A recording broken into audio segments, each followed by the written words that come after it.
आज की regulations 26, but एक बार रिव्यू कर लेते हैं।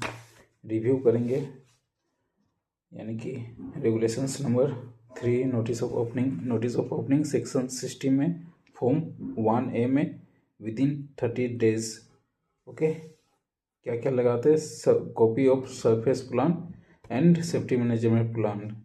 ओनर, एजेंट और मैनेजर तुरंत कम्युनिकेट करेगा जब माइंस मेरा ओपन हो जाता है। तो उसके बाद regulations number 4, annual report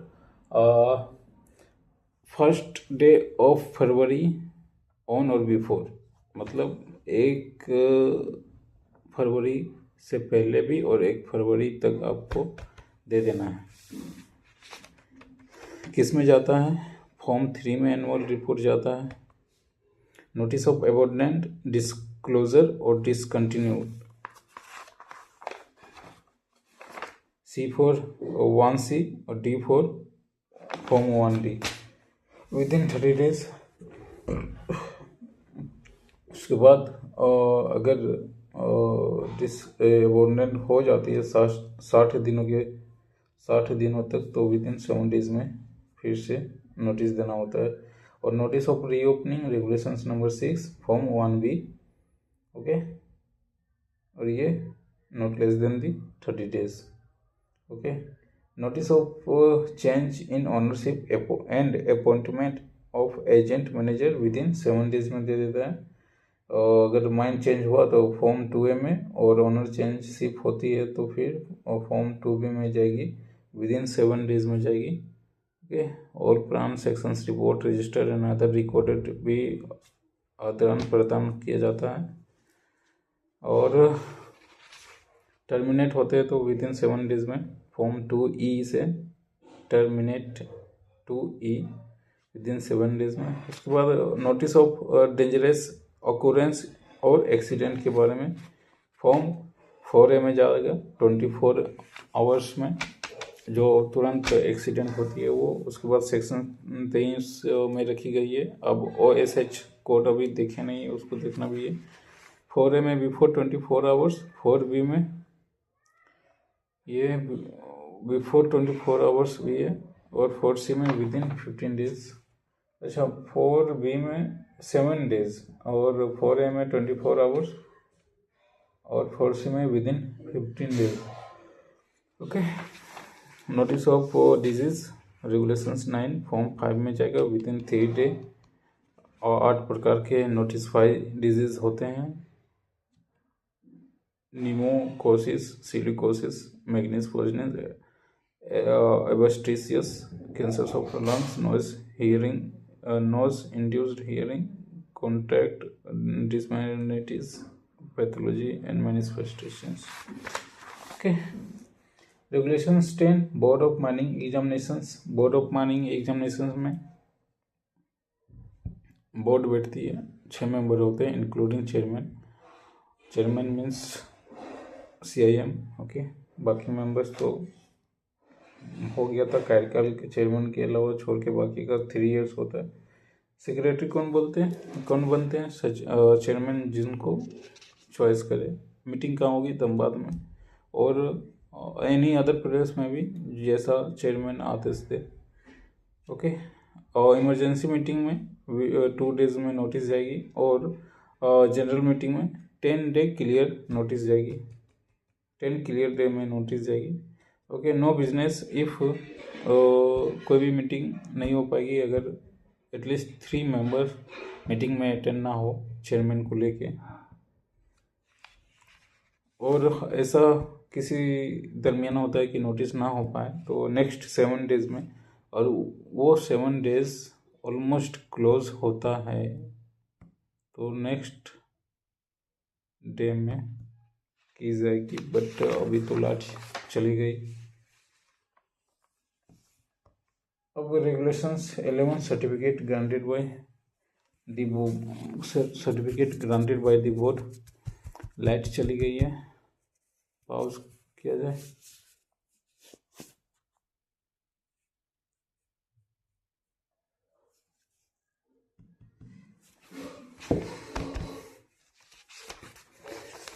regulations 11 certificate granted by board, 7 तरीके के सर्टिफिकेट ग्रांटेड करते हैं manager second class. Then after sirdar, surveyor, overman, winding engine, gas testing. Okay, regulations 12 examinations and examiner. Then after regulations 13 submissions of applications not less than the 60 days. Age limit 20 years. Any examinations at not any examinations accepted manager examinations. Manager बनने के लिए 23 साल होनी चाहिए। बाकी examinations appear होने के लिए DGMS में एटलीस्ट 20 ईयर्स होनी चाहिए। क्या क्या लगता है? Age certificate, medical certificate, character, 12th pass, diploma degrees and other relevant experience according to their. Okay, practical experience for the manager certificate, अगर फील्ड बंदे हैं, फील्ड वाले बंदे हैं तो 6 साल लगेगी। फर्स्ट क्लास के लिए, सेकेंड क्लास के लिए 5 साल लगेगी, डिप्लोमा के लिए 5 साल लगेगा और सेकेंड क्लास के लिए 4 साल लगेगा, डिग्री के लिए 2 साल लगता है। Practical experience of candidate for the surveyor certificate exam not less than the 2 years. Practical surveyor का जो इंस्टीट्यूट होता है ना, वो डायरेक्ट प्रैक्टिकल इंस्टीट्यूट होता है। ये नहीं कि डिप्लोमा के लिए 3 साल पढ़ो देन आफ्टर आप प्रैक्टिकल करो 1 साल और ओवरमैन लो। वो सर्वेयर सिर्फ फील्ड वर्क होता है इंस्टीट्यूशंस में एडमिशन्स हो जाने के बावजूद भी।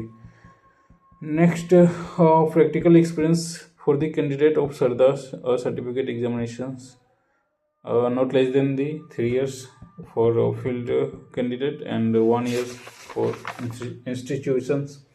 Practical experience of candidate engine driver at least 1 year का होना चाहिए। Number of attempts at examinations 7 attempts होना चाहिए। Then after regulation 20 fee for grant of certificate। Fee for grant of certificate मतलब कितने एग्जामिनेशंस के दरमियान जो फीस होती है वो क्या होती है। तो फर्स्ट क्लास मैनेजर के लिए 1200 लगते हैं, सेकेंड क्लास मैनेजर के लिए 900, ओवरमैन के लिए 600 एंड सरदार के लिए 400। Exchange certificate driver, exchange certificate means कि अगर ओवरमैन है तो आप फोरमैन में आ सकते हैं, बशर्ते 1 साल की एक्सपीरियंस आपकी होनी चाहिए मेटल माइंस में। Then after duplicate certificate, duplicate means it not forgery, it means कि अगर आपकी गलती ना हो और आपका सर्टिफिकेट कहीं खो चुका है तो फिर एक रिटर्न डुप्लीकेट सर्टिफिकेट आप अप्रूवल कर सकते हैं TGMS से। और regulation 23 certificate to be deliver to the manager, जब ज्वाइनिंग होती है तो आपके सारे सर्टिफिकेट मैनेजर को डिलीवर करना होता है। देन आफ्टर रिटायरमेंट के साथ या फिर टर्मिनेशन या फिर आप ट्रांसफ़र या समथिंग कुछ होता है लेना चाहते हैं तो फिर ले सकते हैं।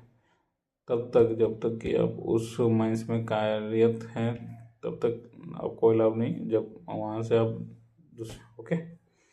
Suspension cancellation of manager certificate, surveyor certificate, जितने भी सर्टिफिकेट धारी होते हैं वो कैंसिलेशन हो सकते हैं कब, जब आपकी डिफॉल्ट हो। और OSHS कोड में जो अभी लागू आया है उसमें साफ साफ लिखा हुआ है कि अगर आपकी गलती से किसी भी स्टाफ वर्कर की एक्सपोर्ट डेट होती है या फिर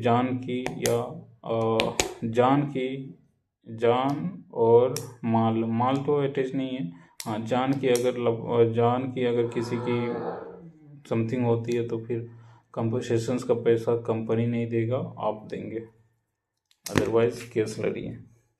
validity of certificate for the manager and officially, जितने भी ऑफिशियली सर्टिफिकेट है वो 60 साल तक वैलिडिटी होते हैं।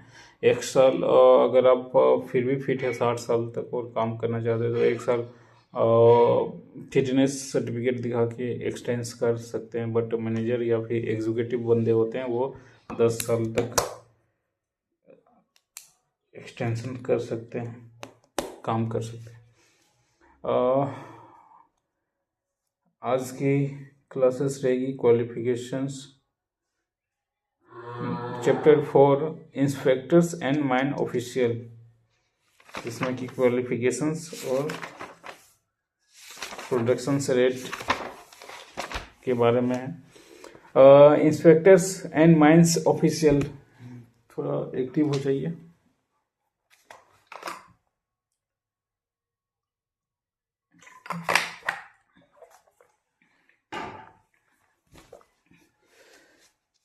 क्वालिफिकेशंस ऑफ इंस्पेक्टर, इंस्पेक्टर ये पुलिसमैन्स वाला इंस्पेक्टर नहीं, माइंस इंस्पेक्टर के बारे में है, यानी कि chief inspector, regional inspector and general inspector. General inspector means inspector. Okay, किस सेक्शंस में आएंगे? सेक्शन 6 में आएंगे, 1952 के सेक्शन 6 में आएंगे, और रेगुलेशंस 26।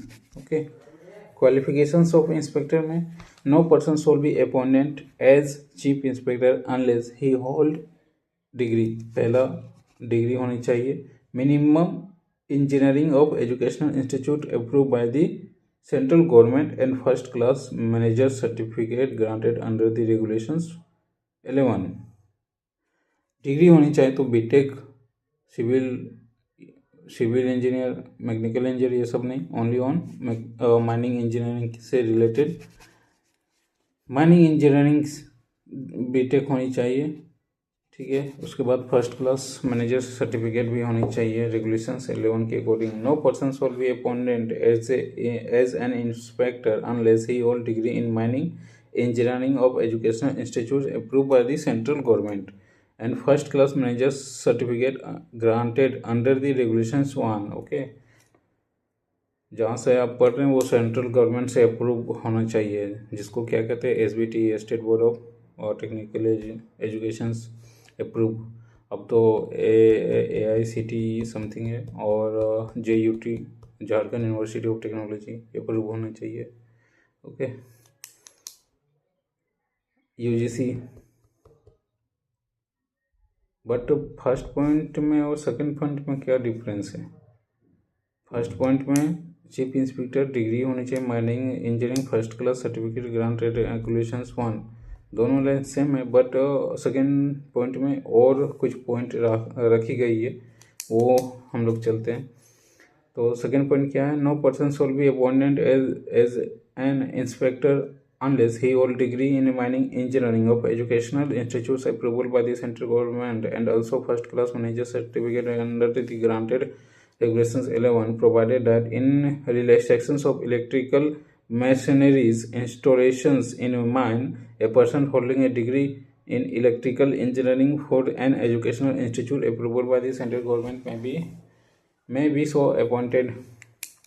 हाँ, अगर इलेक्ट्रिकल और सप्लाई या इलेक्ट्रिकल मशीनरीज है आपके माइंस में, तो एक इंजीनियर फर्स्ट क्लास डिग्री होनी चाहिए, एक इंजीनियर होनी चाहिए, वो भी बीटेक फील्ड में डिग्री वाले।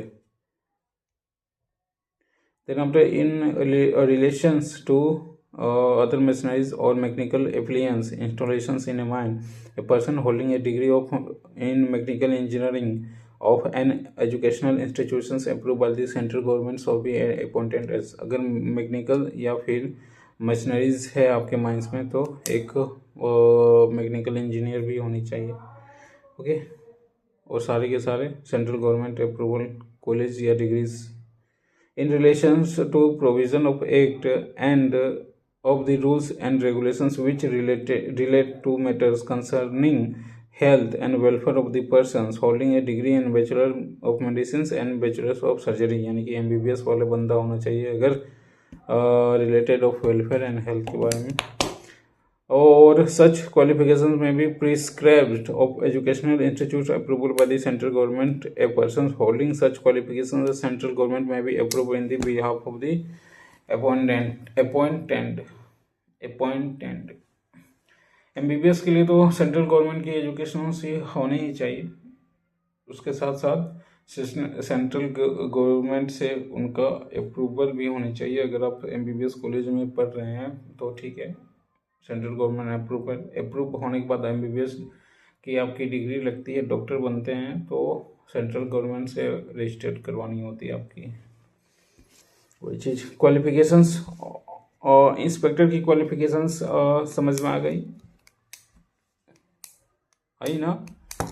क्या है कि बीटेक होनी चाहिए, और माइनिंग इंस्पेक्टर हैं तो माइनिंग फील्ड से बीटेक होने चाहिए, साथ साथ first class manager certificate regulations under 11 and other field से इंस्पेक्टर है, जैसे mines inspector of the electrical department, तो डिग्री तो होनी ही चाहिए उस फील्ड से, इलेक्ट्रिकल इंजीनियरिंग फील्ड से, ओके। और इसमें ये नहीं बताया गया है कि फर्स्ट क्लास इंजीनियर और फर्स्ट क्लास मैनेजर सर्टिफिकेट हो आपके पास। आई थिंक अदर ब्रांचेस के लिए मैनेजर सर्टिफिकेट वैलिड या फिर इशू नहीं होती है, दैट्स वाई यहाँ पे लिखी नहीं गई है।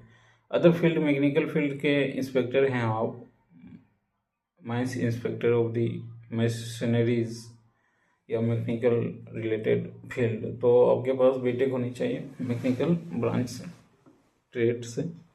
और मेडिकल इंस्पेक्टर हैं तो एमबीबीएस एटलीस्ट होनी चाहिए, ओके। ये इंस्पेक्टर की क्वालिफिकेशंस के लिए,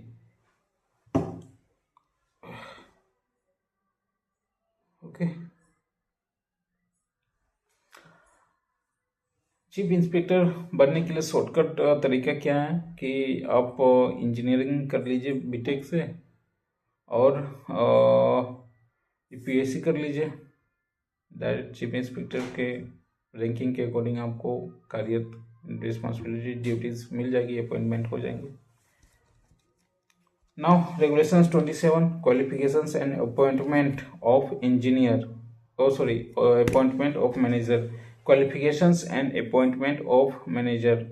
No mine shall be opened, worked or reopened unless there is a manager of mine being a person duly appointed and having such qualifications as required under these regulations. कोई भी mines, जब तक कि at least एक ही manager होते हैं mines में, कोई भी माइंस जब तक कि एक मैनेजर अपॉइंट ना हो वो माइंस रन नहीं होगी, okay. No mines will be open, कोई भी माइंस खुली ओपन नहीं होगा जब तक कि एक मैनेजर एटलीस्ट ना हो। एटलीस्ट क्या, मैनेजर एक ही होते हैं। Manager regulations number 27 qualifications and appointment of manager, regulations number 27, और सेक्शंस किस में जाएंगे? 17 में जाएंगे, 17, ओके।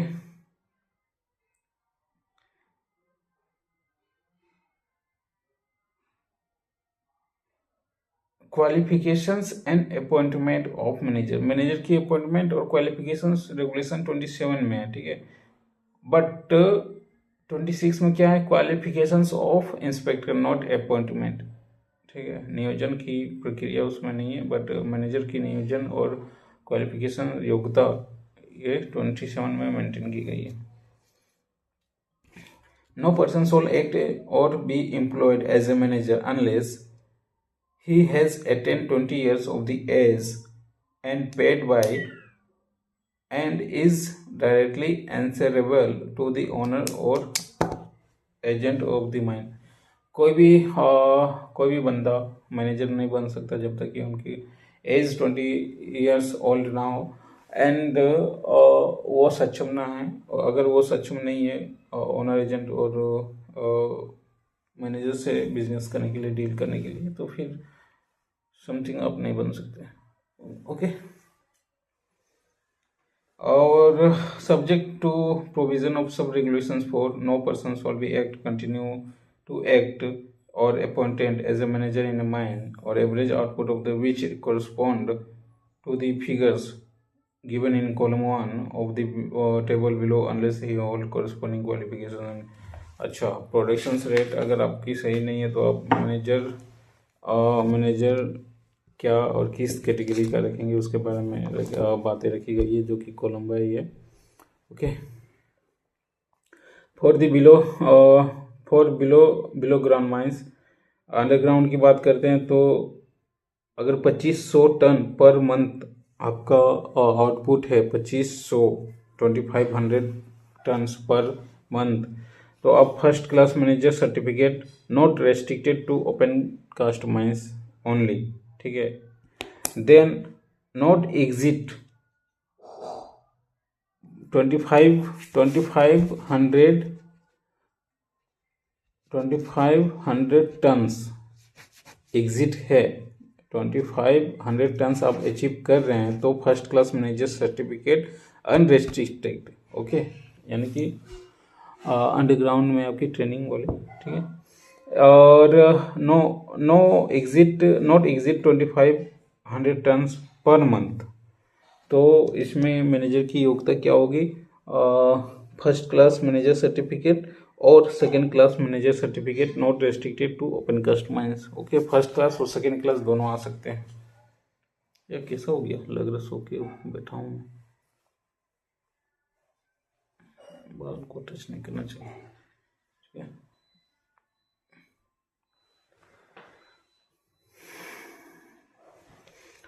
$2500 एक्सेस करते हैं आप, एग्जिट करते हैं तो फर्स्ट क्लास मैनेजर सर्टिफिकेट होंगे। अब 2500 से बिलो आपकी प्रोडक्शन रेट होती है पर टन पर मंथ, तो फर्स्ट क्लास भी और सेकेंड क्लास भी क्वालिफिकेशंस रखा जा सकता है एंड नॉट रेस्ट्रिक्टेड, ओके।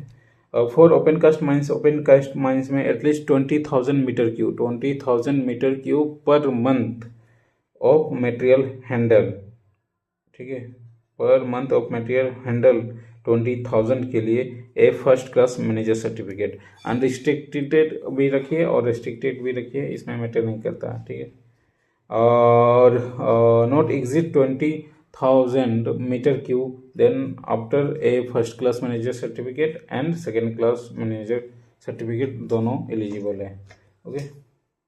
सीधी सीधी बात रखिए, अगर 2500 टन पर मंथ आप प्रोडक्शंस देते हैं तो फर्स्ट क्लास मैनेजर सर्टिफिकेट आपके माइंस में मैनेजर के लिए होना चाहिए, और not exit 2500 tons per month, तो first class and second class दोनों एलिजिबल है, but not restricted to open cast mines, okay. 2500 easy है, 2500 टन ईजी है। मैं जिस माइंस में था उस माइंस में पर डे का टन था 200, बट टारगेट था 200, कभी कभी 180 टन जाते थे, 150 टन जाते थे, ये सब, okay। Provided that in respect of the mines having both open cast and underground working, a persons holding first class manager certificate not restricted to open cast mines shall be appointment as a manager of mine irrespective of productions, okay। जो chart दिया है उसके according first class. Provided further the whether a special condition exist in the chief inspector may be ordered and written permit appointment of manager in a mine variance with the above। हाँ, अगर chief inspector के return के आदेश के according कुछ special case या special conditions है आपके mines में, तो जो ऊपर में चार्ट मैनेजर के लिए बनाया गया है उसका फॉलो होना अनिवार्य नहीं है, ओके। लेकिन स्पेशल कंडीशंस में या कुछ ऐसा मैटर हो तब। Next point, fourth, where under the provision of sub regulations 3 a person holding first class manager certificate or second class manager certificate has appointed as a manager, where under the provision 3 के according, ठीक है, a person holding lower qualification shall not except with the previous permissions in written of the chief inspector and subject to such conditions as he may be specified, so appointment during the succeeding 12 months not with extending any reductions in the average output of the mine। हाँ, कह रहा है कि जो भी regulations 3 में chart के according, यानी कि 2500 बिलो या वो जो चार्ट है उसके अकॉर्डिंग अगर क्वालिफिकेशंस किसी मैनेजर की कम है तो चीफ इंस्पेक्टर का आशीर्वाद होना चाहिए, मतलब दया दृष्टि होनी चाहिए विथ रिटर्न में, तभी आप उस माइंस के लिए मैनेजर बन सकते हैं। बट एक कंडीशन इसमें भी है कि 1 साल से ज़्यादा नहीं, 1 साल से ज़्यादा नहीं। Okay, no person shall be act or appoint as a manager of more than one mine except with the previous permissions in written of the chief inspector and subject to such conditions he has provided that such permissions shall be not effective period exiting 12 months unless provided further the chief inspector may at any time by order in return to revoke any such person and circumstances under the which permissions was granted and have altered the chief inspector find the manager has not been able to exercise effective supervision in the months under his charge। क्या कह रहा है कि no person shall be appointment as a manager of more than one mines. हाँ, कह रहा है कि अगर एक माइंस है तो एक माइंस में एक ही मैनेजर होंगे, ठीक है। बट अगर चीफ इंस्पेक्टर चाहे कि 2 छोटी छोटी माइंस है तो उसमें एक मैनेजर से कंट्रोल हो जा रही है, सुपरविज़न हो जा रही है, तो उसके लिए एक ही मैनेजर होंगे, ठीक है। बट इसमें भी कंडीशंस है, अगर आप एवोक यानी कि ड्यूटी प्रॉपर तरीके से नहीं कर पा रहे, सुपरविज़न डायरेक्शन समथिंग जो भी है अगर आप नहीं कर पा रहे तो चीफ इंस्पेक्टर आपको कभी भी डिसमिस कर सकता है। जाइए एक ही माइंस हैंडल कीजिए। ओके, मतलब रेगुलेशंस ना ऐसे बनाया गया है ना कि सपोज डैट ये पेन है, ये पेन बॉटम में है, यहाँ पे बॉटम, ठीक है। तो इस पेन को आप इस place one place to another place में रखना है, ठीक है। तो रेगुलेशंस ऐसे बना गया है तोड़ मरोड़ के कि भाई इस पेन को आपको रखना है तो कैसे रखना है, ऐसे आपको फ्रिक्शन करते हुए यानी कि घसीटते हुए यहाँ रखना है। बट घसीटते हुए मतलब टोकन करते हुए खींचते हुए यहाँ रखना है या फिर ट्रांसपोर्ट करना है। बट क्या अगर चीफ इंस्पेक्टर की अनुमति हो तो अब इस पेन को उठा के भी यहाँ रखा जा सकता है। ये क्या बात हुई भाई, एक कंडीशंस घिसटते हुए लेकिन चीफ इंस्पेक्टर की परमिशंस हो तो ये पेन उठा के भी यहाँ रखा जा सकता है। सारे रेगुलेशंस में ऐसे ही बने पड़े हैं। पहला तो कह देता कि भाई एक माइंस में एक ही मैनेजर होगा, ठीक है। उसके बाद ये भी बताया जाता है कि 2 माइंस में भी एक मैनेजर के अकॉर्डिंग वर्क हो सकता है, मतलब 2 माइंस में भी एक ही मैनेजर से चल सकता है, लेकिन सुपरविज़न उनकी डायरेक्शंस या फिर कंट्रोलर सारे वो प्रॉपर तरीके से कर पा रहे हैं तो, और उसके बाद भी कंडीशंस 1 साल ओनली हो गई ना। पेन को यहाँ लाइए उठा के या घिसट के, एनीवेज रेगुलेशंस है। Where by reason of absence or for any other reason the manager is unable to exercise daily personable supervision or unable to perform his duty under the act of these regulations or orders made thereunder, the owner, agent or manager shall be authorized in written permissions whom considered competent to act as a manager of the mines। क्या कह रहा है ना कि अगर manager किसी दरमियान absence है या फिर वो अपनी ड्यूटी रिस्पॉन्सिबिलिटी प्रॉपर तरीके से नहीं कर पा रहे हैं तो उसके जगह ओनर, एजेंट और manager shall be authorise return a persons who considered competent persons to act as manager.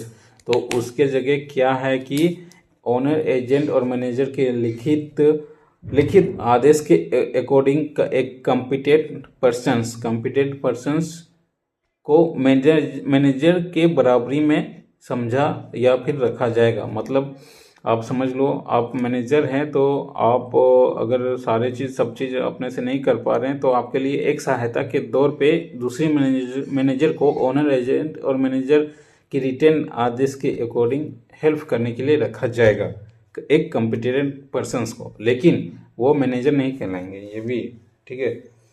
Provided that, और उनकी क्वालिफिकेशंस क्या होगी, जो आपके हेल्पर या असिस्टेंट, बोलिए असिस्टेंट नहीं बोल सकते, असिस्टेंट मैनेजर अलग होता है।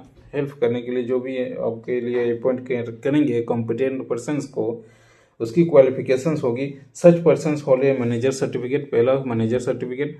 No such authorisation shall be effect or a period excess of 30 days except with the previous consent in written to the chief inspector and the subject to such a condition। हाँ, no authorization shall be effect for a period exceeding 30 days। मतलब जब तक consent नहीं दे देते हैं with in 30 days में chief inspector, तब तक आपको रखा नहीं जाएगा। यही है शायद। द ओनर एजेंट और मैनेजर एज में B case may be solved forthwith sent by the registered post speed post of a regional the owner agent and manager as the case may be solved forthwith sent by the registered post speed post fax regional inspector written notice intimating that such an authorizations has been made and stating the reason for authorizations, the qualifications and experience of the persons authorized and date of commencement and ending of the authorizations। हाँ, सारा data भेजना है भाई कि क्या matter है कि जिसके वजह से आप एक मैनेजर को ऐसे हायरिंग कर रहे हैं या फिर अपॉइंट कर रहे हैं, उनकी योग्यता, ये सब और प्लस स्पीड पोस्ट या रजिस्टर या फैक्स आपको रीजनल इंस्पेक्टर को नोटिस भेजना होता है फॉरविथ, मतलब तुरंत। ठीक है, उसमें क्वालिफिकेशंस, एक्सपीरियंस और रीज़न भी बताना होता है और कब तक आप इसको रखेंगे ये डेट भी। ओके, द चीफ इंस्पेक्टर और रीजनल इंस्पेक्टर में accept in the case of persons processing the qualification specified in the regulations 3 by order any revoke authorized and also granted। वो चीफ इंस्पेक्टर और रीजनल इंस्पेक्टर अगर चाहें तो रद्द भी कर सकते हैं जो भी क्वालिफिकेशंस आप फुल पेमेंट कर रहे हैं उसके something. Now regulations point 7, the persons so authorized to act as a manager under the same regulation 6 shall during the period of such authorizations have same responsibility discharge and same duties and subject to such liability as a manager। हाँ भाई, अगर आप वैसे मतलब आ रहे हैं manager के तौर पे, तो आपकी जितनी भी रिस्पॉन्सिबिलिटी और ड्यूटीज़ और लाइबिलिटीज़ एज ए मैनेजर की होती है, सेम इट इज़ आपकी भी होगी। आप मैनेजर के तौर पे काम कर रहे हैं तो लाइबिलिटी भी उठानी होगी। अगर एक्सीडेंट हुआ तो ऐसा नहीं कि भाई वो मैनेजर है, रियल मैनेजर है, हमको तो एक एज ए मैनेजर रखा गया है, ऐसे नहीं, आपकी लाइबिलिटी जाएगी, आप पे केस होगा। ओके, लाइबिलिटी होगी।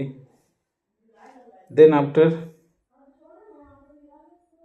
No manager shall be vacant his office without giving due notice in written of the owner or agent at least 30 days before the date which wishes to vacate his shop। अगर आपको छुट्टी चाहिए या something duty नहीं करना है तो लगभग मैनेजर को 30 दिन पहले ओनर और एजेंट को नोटिस देना है कि भाई हमें छुट्टी चाहिए 30 दिन पहले रिटर्न में। ओके, जिसे हम लोग दौर पे क्या कहते हैं, application. Provided the owner agent may भी permit the manager to vacant his office after giving shorter notice. Provided the owner agent और agent may permit the manager to vacant his. हाँ, कुछ शॉर्ट टर्म के लिए आपको छुट्टी दिया जाएगा, ये ओनर और एजेंट के पावर है। No owner or agent shall be transfer discharge or dismiss as a manager unless the manager has been relieved by a duly qualified persons as specified under the sub regulations 3। क्या किया, no owner or agent shall be transfer discharge or dismiss a manager unless the manager has been relieved by duly qualified persons as specified under the sub regulation 3। मतलब क्या कह रहा है ना कि कोई भी एजेंट और ओनर किसी भी मैनेजर को transfer, no owner or agent soul transfer discharge or dismiss a manager. हाँ, ओनर और एजेंट किसी भी मैनेजर को ट्रांसफर, डिस्चार्ज या टर्मिनेट की बात नहीं है, डिसमिस नहीं करेंगे किसी भी मैनेजर को, अनलेस की रेगुलेशंस .3 में जो बातें रखी गई है वो फुलफिलमेंट नहीं हो पा रहा है। तो मतलब वो अगर सारा चीज़ ओके है, आप प्रोडक्शन दे रहे हैं, तो यथाशीघ्र किसी ओनर और एजेंट की पावर नहीं है कि आपका ट्रांसफ़र या डिसमिस कर दे आपको। Okay, nothing in sub-regulation 6 shall be confer or on the owner, agent or manager the right to authorize any persons not duly qualified manager. एक मिनट, nothing in sub-regulation 6 क्या था? Reasons of absence of the manager, उसके conditions में एक manager हम लोग depute कर सकते हैं, ठीक ना। Nothing in sub regulation 6 shall be confirm with the owner, agent और manager the right to authorize any person not duly qualified to manage the mine under sub regulation 3 to act as a manager except in case of illness or other cause over which manager has no control. Illness के case में और manager के पास control करने की capacity नहीं है, और except the previous written permission chief inspector subject to such condition he specified then. No, ये क्या कह रहा है ना कि notwithstanding subsections to cover compound agent manager right to authorize any person not duly qualified to manager minor under the regulation 3 act as manager. Regulations .6 के according ये कह रहा है कि ओनर, एजेंट और मैनेजर को इतना power नहीं है कि बिना चीफ इंस्पेक्टर के थ्रू किसी भी मैनेजर को अपॉइंट कर दे समथिंग, किसी भी मैनेजर को अपॉइंट कर दे समथिंग। अगर कोई मैनेजर अपनी ड्यूटीज पे इलनेस, बीमार हो जाता है या फिर कंट्रोल नहीं कर पा रहे माइंस को, provided that chief inspector shawl B not permit any such authorizations for a period exceeding 60 days, the date which mine is work without a manager qualified duly provided the chief inspector shall not permit any such authorization for a period 60 days। ये point number 10 थोड़ा something मेरे को जम नहीं रहा है। Regulations number 27.10 मेरे को जम नहीं रहा है थोड़ा, अगर आप समझ में आए तो हमें भी कमेंट में बताएं। Regulations next point, the owner or agent shall be provided suitable residential accommodations for the manager and assistant manager within a distance of 5 km for all the mines, and every assistant manager should be reside the accommodations so provided that where the special difficulties exist which they render compliance with the provisions not reasonably practicable, the chief inspector may order in return to subject to such condition he specified grant exceptions from the same. हाँ, ये कह रहा है कि manager की और assistant manager की जो रेसिडेंसी होगी माइंस से, वो विद इन 5 किलोमीटर के रेडियस में होनी चाहिए। ओके, बट चीफ इंस्पेक्टर की आशीर्वाद हो तो आप कुछ भी कर सकते हैं, 10 किलोमीटर 15 किलोमीटर समथिंग। हाँ, और वहाँ तक कल आने जाने का खर्चा भी मैंने ओनर एजेंट देंगे। ऐसा एक रियल घटना नहीं, रियल लाइफ में देखा है मैंने कि एक मैनेजर है और आई थिंक उनकी रेसिडेंसी लगभग 120 किलोमीटर के आसपास है, यानी कि एक डिस्ट्रिक्ट से अदर डिस्ट्रिक्ट इतना। यहाँ तो अगर आप देखें तो धनबाद, जो मेन धनबाद सिटी, मान लीजिए धनबाद मेन सिटी क्या हो जाएगा, बैंक मोड़ या फिर हीरापुर, बैंक मोड़ से हीरापुर मेन सेंटर पॉइंट, वहाँ से अगर बोकारो, अदर डिस्ट्रिक्ट बोकारो आते हैं मेन सेंटर पॉइंट में, यानी कि सेक्टर 4, तो कितना डिस्टेंस होगा, 100 के आसपास किलोमीटर होंगे। और वही चीज़ गिरिडीह जाएंगे तो वो भी 100 के आसपास डिस्टेंस होंगे, और वही चीज़ अदर डिस्ट्रिक्ट में जाएंगे तो 100 के आसपास किलोमीटर्स होंगे, ठीक ना। बट 120 किलोमीटर्स एक मैनेजर रिटर्न या परमिशन या किसकी दया दृष्टि थी कि अपने घर से 1 किलोमीटर के रेडियस में उनकी रेसिडेंसी थी, और वहाँ से अप एंड डाउन बंदा करता था। 8 घंटे की ड्यूटी, 10 घंटे की ड्यूटी, कुछ भी घंटे की ड्यूटी है, एक 1 किलोमीटर आपको कैप्चर या ट्रेवल करने के लिए कम से कम 4 व्हीलर है 60 की स्पीड में आते हैं तो 2 घंटे लगेंगे, ठीक है, 1.5 घंटे भी लगेंगे, ठीक है, एवरेज में 2 घंटे लग रहे हैं। 2 घंटे वो ट्रैवल करके अपनी ड्यूटी और रिस्पॉन्सिबिलिटी को निभा रहा है ना। स्पेशल केस पे चीफ इंस्पेक्टर के आदेश के थ्रू से आप भी कर सकते हैं 2 घंटे की ड्यूटी। हाँ, लेकिन लॉस किसका जाएगा इसमें? अगर प्रोडक्शन रेट सही नहीं रहा तो भाई 2 घंटे, यानी कि 2 घंटे ड्यूटी टाइम और ड्यूटी ऑफ टाइम 2 घंटे, 4 घंटे, तो वो 120 किलोमीटर की जो भी फ्यूल कंजप्शंस होगा, जो भी डीजल या आपके गाड़ी में और जो भी खर्चे होंगे वो सारे कौन देंगे? एजेंट या फिर ओनर। तो सोचो भाई। हाँ, मैं भी यही करता अगर मेरी फैमिली अगर 120 या फिर 100 किलोमीटर के रेडियस पे है तो मैं भाई घर से ही अप एंड डाउन करता। मैनेजर के पद में रहूं या किसी अदर पद में भी रहूं तो 120 किलोमीटर में मेरे लिए नो इशू। भाई फैमिली के लिए ही सब कर रहे हैं ना, माँ बाप है, मिसेस है, बच्चे हैं, ठीक है। तो कंडीशंस होती है, अप्लाई भी इम्प्लीमेंट भी होती है, बशर्ते आप अगर सही हो तो। अच्छा, next point is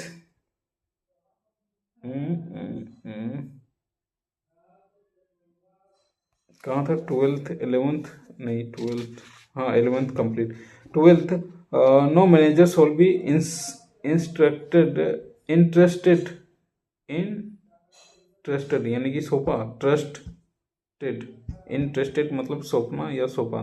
no manager shall be interested by the owner or agent with any work, not shall be himself perform any work which may necessitate his frequent or prolonged absence from the mine।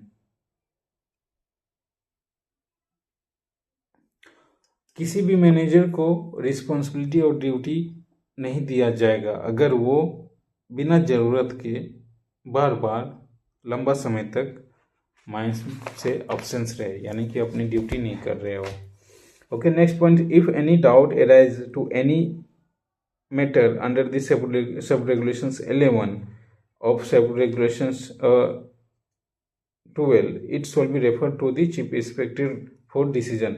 हाँ, 11 और 12 में जो point बातें रखी गई है उससे related कुछ मैटर आती है तो चीफ इंस्पेक्टर को आप क्या डिसीजन के लिए आग्रह करेंगे, ठीक है। 11 में क्या है? Radius of residency. 12th में जितना लंबा समय या समथिंग छुट्टी वो। Next point, except as hereinafter provided in sub regulations 5,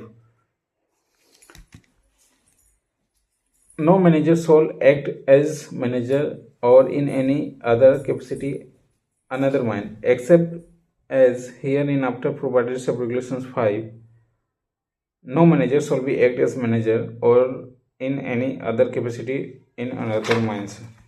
regulations 5 में जो बातें रखी गई है वो मैनेजर मोर देन 1 माइंस वाली बात जो है तो वो किसी अदर माइंस में मैनेजर नहीं नियुक्त हो या समथिंग है, समथिंग होगा ऐसा ये पॉइंट कह रहा है शायद। अभी देख लें। चलो, घर में रहने से यही फायदा है कि आपको टाइम टू टाइमली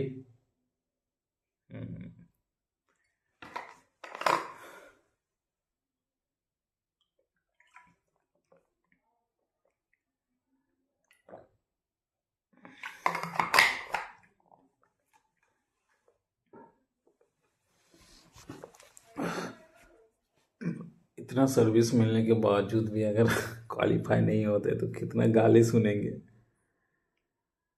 गाली तो सुनेंगे ही, साथ में अपने में भी खराब लगेगा। सेवा हो रही है, चाय बन के आ रहा है, खाना बन के आ रहा है। Anyways,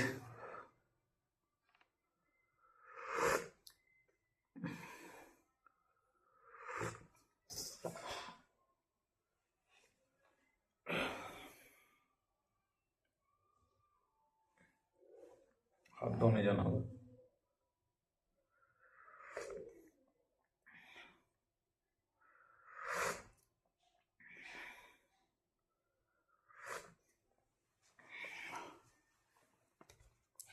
Next point is regulation 28, charge report of manager. Manager charge report.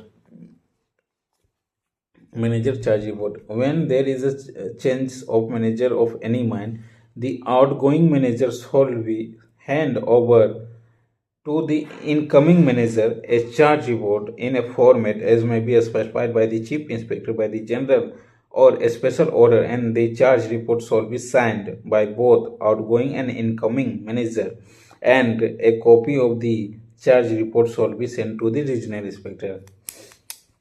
Okay, manager charge report means की अपॉइंटमेंट।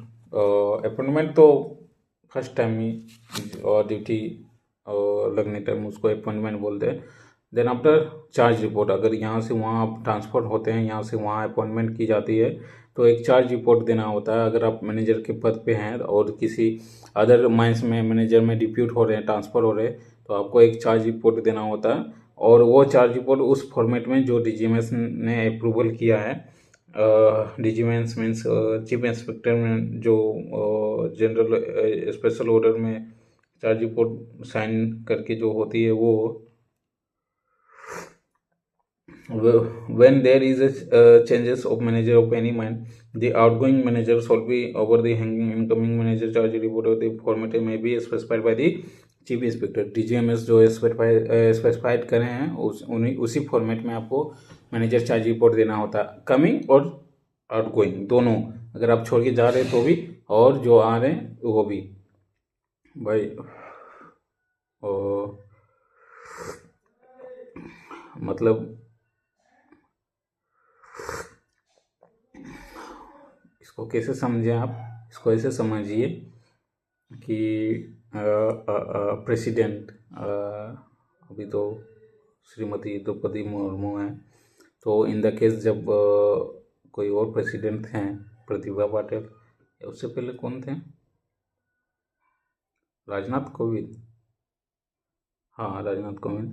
तो ये जब एक पद या अपॉइंट या दूसरा कोई आते हैं तो आप लाइव टेलीकास्ट में देखे होंगे कि दोनों आमने सामने बैठे होते हैं, और जो एक्स प्रेसिडेंट होने वाले होते हैं, जो पद को छोड़ने वाले होते हैं, वो तब तक नहीं चेयर छोड़ते हैं, उस पोजीशन को तब तक चेयर नहीं छोड़ते जब तक कि रिटर्न में अपनी एप्लीकेशन में साइन वाइन करके दूसरे को सौंप ना दे, प्लस दूसरे को बैठा ना दे एक उस सीट पे,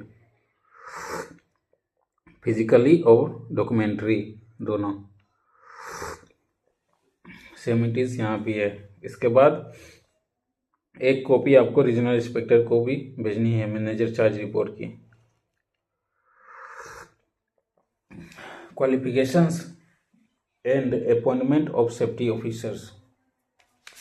तो अभी तक हम लोग क्या क्या देखें क्वालिफिकेशंस ऑफ इंस्पेक्टर देखें, मैनेजर देखें, अब सेफ्टी ऑफिसर को देख रहे हैं, और धीरे धीरे असिस्टेंट मैनेजर ये सब सारे इंजीनियर्स की क्वालिफिकेशंस देखेंगे।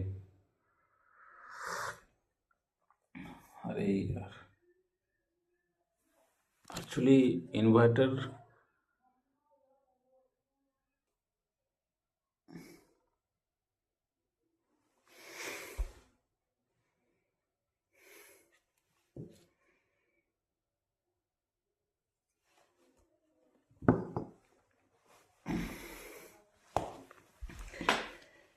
Manager charge report of manager, ये complete. Okay, now qualifications and appointment of safety officer. जितने भी एग्जीक्यूटिव होते हैं, पहला कि सबको डिग्री होनी है विथ माइनिंग इंजीनियरिंग फील्ड से. देन आफ्टर डिग्री है तो भाई 2 साल की प्रैक्टिकल एक्सपीरियंस लेके first class manager.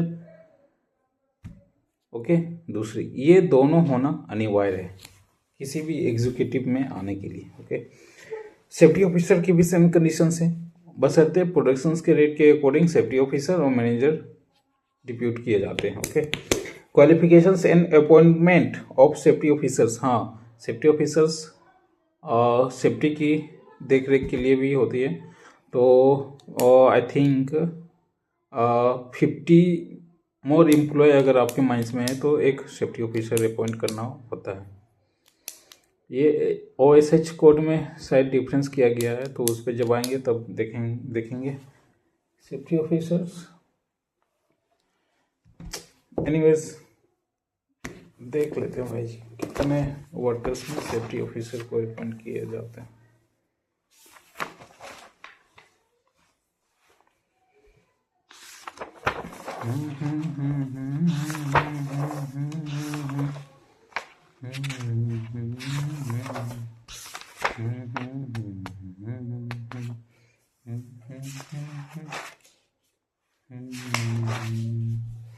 Radha Radha Radha Radha Radha Shri Radha Radha Radha Radha Radha Radha Shri Radha.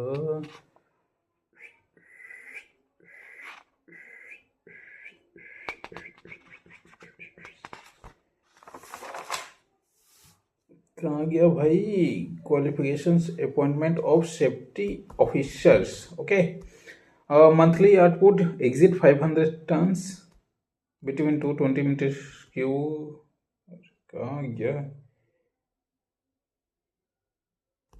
Employ वाली बात नहीं है इसमें, आई थिंक लिखा नहीं मैंने, बट कोई ना, उसमें आएंगे ना OSH कोड में या सेफ्टी माइंस एक्ट 1952 तब देखेंगे. Qualifications and appointment of safety officers in every below ground mines, the average monthly output of which exit 5,000 tons in every open cast mine. The average monthly material handle of the exit 20,000 meter cube.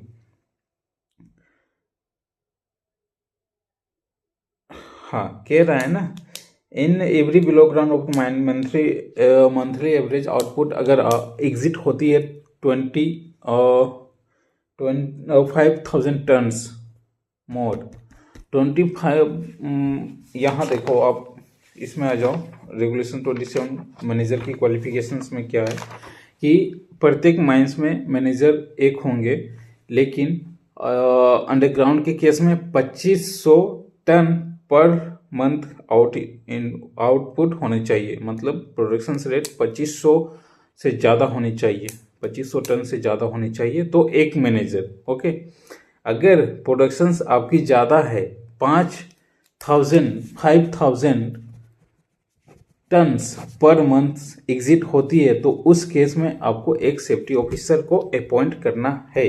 कौन करेंगे? Manager appoint करेंगे.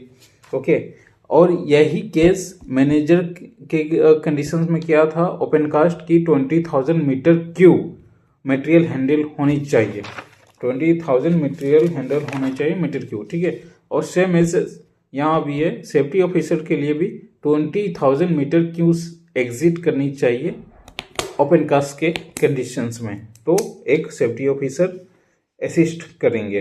ठीक है, मतलब appoint करेंगे. Monthly in every open cast monthly average handle with exit 20,000 metre cube. The manager shall be assist in the work of promoting safe practice in the mine by a safety officer who shall be persons holding the following qualifications. 5000 ton exit करेंगे underground के conditions में और 20,000 metre cube open cast के conditions में exit करेंगे तो manager एक safety officer को अपॉइंट करेंगे to assess the safety purpose and safety related something work. Okay, तो उसमें जो सेफ्टी ऑफिसर की क्वालिफिकेशंस क्या होगी वो रेगुलेशंस नंबर 29 में लिखी गई है पॉइंट वाइज पॉइंट. तो पहला पॉइंट है in the case of below ground mine having average monthly output excess of 15,000 ton first class manager certificate not restricted to open cast mines. यहाँ बातें को समझना कि 5,000 एग्जिट करती है प्रोडक्शन रेट एवरी मंथ, तो अंडरग्राउंड के केस में बात हो रही है, तो एक सेफ्टी ऑफिसर अपॉइंट करेंगे, ठीक है. लेकिन उस सेफ्टी ऑफिसर की क्वालिफिकेशंस क्या रहेगी? क्वालिफिकेशंस प्रोडक्शंस रेट के अकॉर्डिंग तय की जाती है. तो अगर आपकी अंडरग्राउंड माइन से तो 15,000 टन पर मंथ आउटपुट होनी चाहिए. 15,000 यानी कि 15,000 प्रोडक्शंस रेट आपकी होनी चाहिए. तब हम लोग जो सेफ्टी ऑफिसर की क्वालिफिकेशंस रखेंगे वो first class manager certificate not restricted to open cast. Okay, और in the case mines having open cast working with average monthly material handle in exit 50,000 metre cube first class manager certificate not restricted and unrestricted दोनों. मतलब mines में safety officer open cast के conditions में अगर आपकी material 120,000 metre cube से plus होती है तो सेफ्टी ऑफिसर, ठीक है. लेकिन अगर 50,000 मीटर क्यूब ओपन कास्ट के कंडीशंस में मटेरियल हैंडल होती है तो उस केस में जो सेफ्टी ऑफिसर की क्वालिफिकेशंस होगी वो फर्स्ट क्लास मैनेजर सर्टिफिकेट होगी, ठीक है. In case of the below ground mines having average monthly output in excess of the 10,000 tons but not exceed 15,000 tons first class manager certificate second class manager certificate not restricted to. हाँ, और इन underground के case में 10,000 exit हो रही है but below to दी 15,000. 10,000 10,000 से ज़्यादा है बट 15,000 टन से कम है मंथली एवरेज आउटपुट. तो उस केस में जो क्वालिफिकेशंस होगी सेफ्टी ऑफिसर की फर्स्ट क्लास भी चलेगा सेकंड क्लास भी चलेगा, not restricted to underground open cast. Okay, फिर ओपन कास्ट में बात आती है in case of mine having open cast working having average monthly material handle in excess of 20,000 metre की but not exceed 50,000 metre first class manager or second class manager certificate. Open cast में जो data रखी गई है वो 50,000 मतलब 50,000 से exit मतलब फर्स्ट क्लास के लिए 50,000 चाहिए, ठीक है. बट सेकेंड पॉइंट में डाटा ये रखी गई है कि जो भी मंथली आउटपुट हैंडल आप कर रहे हैं वो 20,000 मीटर क्यूब से ज़्यादा है बट 50,000 से ज़्यादा नहीं है. Below to the 50,000 metre cube material handle कम है. तो ऐसे केस में जो क्वालिफिकेशंस होगी सेफ्टी ऑफिसर की फर्स्ट क्लास भी होंगे और सेकेंड क्लास भी होंगे, दोनों अनरेस्ट्रिक्टेड और रेस्ट्रिक्टेड दोनों चलेंगे. ओके, उसके बाद एक और पॉइंट रखी गई है ओपन कास्ट के केस में, इन अंडरग्राउंड के केस में रखी गई. In the case of below ground mine having an average monthly output in the excess of 5,000 tons. अच्छा, एक नोटिस आपने किया है कि हम लोग अंडरग्राउंड माइंस ज़्यादातर प्रोनाउंस करते हैं लेकिन अंडरग्राउंड माइंस CMR प्रोनाउंस नहीं करती. वो क्या करती है? Below ground mines. Underground mines को बिलो ग्राउंड माइंस से प्रोनाउंस करती है, डोनेट करती है, ठीक है. Below ground. और ऐसा क्यों? बिलो ग्राउंड माइंस ऐसा क्यों? क्या रीज़न हो सकता है? उसमें बाद में कंसेप्ट लगाएंगे। रीज़न यही हो सकता है कि अंडरग्राउंड बिलो ग्राउंड, पता नहीं। हाँ चलिए next one. In case of below ground mine having a average monthly output is excess 5,000 ton but not exceed 10,000 ton, holder of first class manager certificate or second class manager certificate not restricted to open cast mines, only a degree or diploma in mining engineering or mining engineering approval by the safety officers, provided that where the special conditions exist, chief inspector may be ordered and written and subject to such condition he may be specified by therein, permit or require the appointment of safety officer in variant of this provision, provided further that whether where the chief inspector in the opinion that due to the large size of the mine or due to conditions existing at a mines is not possible to safety officer attend his duty himself, he may be by order in a written any order in written and for the reason of recorded therein they require the appointment of the such number of persons holding such qualifications may be specified or order in the assist of the safety officer। हाँ क्या है कि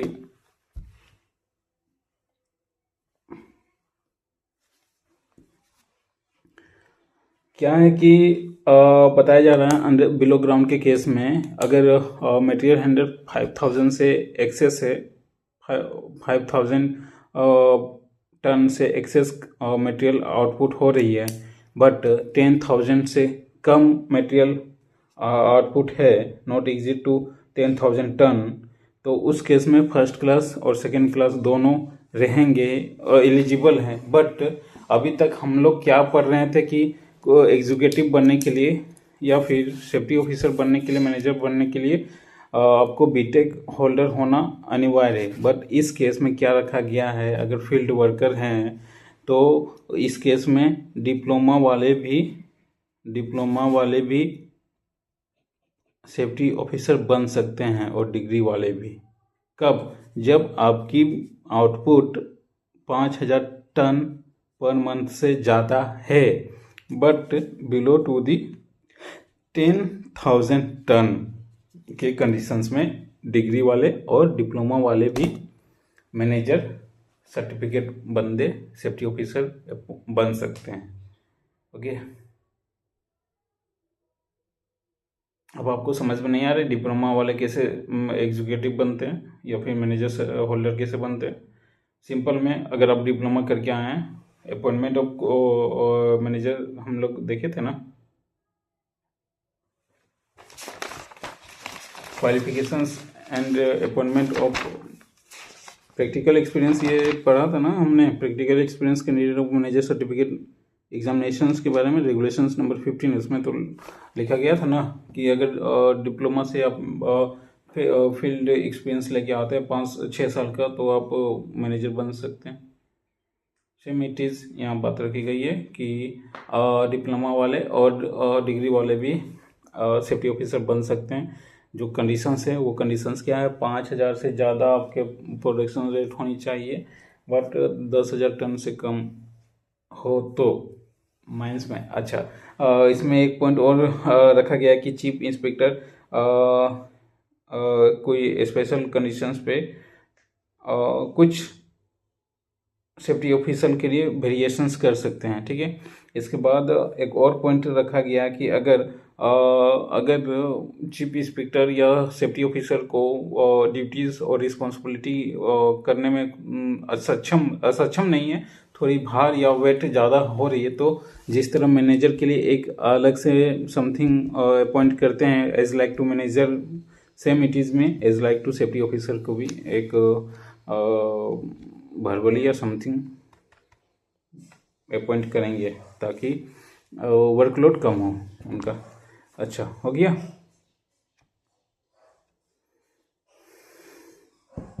अगर मैं board में पढ़ाता ना तो बहुत अच्छे बारीकी से तरीके से इसको हम समझाता, बट अभी तो एग्ज़ाम है, प्रिपरेशंस कर रहा हूँ, तो इसलिए मेरे को समझना है, आपके समझाने के लिए नहीं। बट अगर समझ में आ रही है, मैं खुद को समझाने के लिए कर रहा हूँ। अगर इसमें भी आपको कुछ बेनिफिट हो रहा है या समझ में आ रही है तो आप वीडियो को देखिए, साथ साथ पढ़िए। Okay, next point is appointment of assistant manager. अब पहला अपॉइंटमेंट क्या था, इंस्पेक्टर का, दूसरा मैनेजर का। Then after safety officer 29, now 30 is appointment of assistant manager. In every mines the manager shall be assist by the assistant manager on the scale as may be specified by the board, provided the specified case the chief inspector may be relax the requirement of appointment to assistant manager। हाँ अच्छा, ये क्या कह रहा है ना, इसमें data maintain नहीं है असिस्टेंट मैनेजर के अपॉइंटमेंट के लिए, लेकिन क्वालिफिकेशंस वही रहेगा, first class, second class, manager certificate, unrestricted open cast के लिए, रेस्ट्रिक्टेड अनरेस्ट्रिक्टेड अंडरग्राउंड के लिए, रेस्ट्रिक्टेड ओपन कास्ट के लिए, क्वालिफिकेशन सेम रहेगा। अब असिस्टेंट मैनेजर अपॉइंट करना है या नहीं, ये कौन तय करेगा, बोर्ड तय करेगी, ठीक है। Manager shall be assist by the assistant manager on the scale behalf the specified by the board. अच्छा, इसके बाद एक और स्पेसिफिक केस है कि चीफ इंस्पेक्टर में relax the requirement of appointment to assistant manager. Manager के रिलैक्सेशंस के लिए अपॉइंट करते हैं चीफ इंस्पेक्टर असिस्टेंट मैनेजर। ये तो डाटा मेंटेन है नहीं, बट सर्कुलर में डाटा मेंटेन है कि असिस्टेंट मैनेजर के लिए अपॉइंटमेंट के लिए एटलीस्ट माइंस में जो आउटपुट होगी अंडरग्राउंड के केस में वो 7000 टन से ज़्यादा होनी चाहिए, या फिर एटलीस्ट 7000 टन होनी चाहिए। ओके, देन आफ्टर जो प्रोडक्शन रेट अगर हाई होती है 7000 से 10,000 तक, मतलब 7000 से 10,000 टन तक एक असिस्टेंट मैनेजर अपॉइंट करेंगे। देन आफ्टर 10,000 से 15,000 टन अगर है तो फिर 2 असिस्टेंट मैनेजर अपॉइंटमेंट करेंगे। देन आफ्टर 15,000 से 20,000 तक है तो 3 अपॉइंटमेंट मैनेजर करेंगे, असिस्टेंट मैनेजर अपॉइंटमेंट करेंगे। ये क्या जो असेंडिंग ऑर्डर्स बता रही है, क्या बता रही है कि 7 से 10,000 तक, सपोज दैट 7 से 10,000 तक एक असिस्टेंट मैनेजर अपॉइंट होगा, ठीक है। उसके बाद प्रति 5,000 पे एक असिस्टेंट मैनेजर एडिंग होते जाएंगे। 7 से 10,000 तक एक असिस्टेंट मैनेजर, अब जैसे ही 10,000 से एबव हुआ, 15,000 हुआ तो फिर दूसरा, फिर 20,000 हुआ तो फिर 3, प्रत्येक 5,000 पे एक assistant manager. Okay, now regulations 31 qualifications and appointment of ventilation officer. भाई सीरियली सब आ रहे हैं। 26 chief inspector, not chief inspector, only inspector, उसी में सब इंक्लूड है। Qualifications of inspector 26, 27 manager, 28 safety officer होंगे, यस, नहीं 28 मैनेजर चार्ज रिपोर्ट है, charge report of manager, 29 safety officer से, 30 असिस्टेंट मैनेजर, अब ventilation officer 31। In every below ground mines consisting of gassy seams of first degree, the average output which exceed 5,000 ton, or of second or third degree, the average output which exceed 2,500 tons, the manager shall be assist in the work of supervising the maintenance of ventilation system of the mines accordance with the provisions of these regulations by ventilation officer, who shall be person holding the following qualification। ये थोड़ा ज़्यादा हो गया। Following qualifications मतलब कह रहा है ना कि वेंटिलेशन ऑफिसर का जो प्रोडक्शन रेट के अकॉर्डिंग अपॉइंटमेंट होती है वो क्या है कि 5,000 तो एग्जिट होगी, प्लस 5,000 एग्जिट किस में, अगर फर्स्ट डिग्री माइंस है तो फर्स्ट डिग्री माइंस में 5,000 एग्जिट होनी चाहिए, प्रोडक्शन 5,000 टन्स प्रोडक्शन रेट होनी चाहिए per month, first degree of mines में, first degree of gassy mines में, ठीक। But second and third degree of gassy mines में कितने मंथली एवरेज आउटपुट होनी चाहिए, ओनली टन 2500 टन होनी चाहिए सेकेंड और थर्ड डिग्री गैसियस माइंस में वेंटिलेशन ऑफिसर के लिए अपॉइंटमेंट के लिए, ठीक है।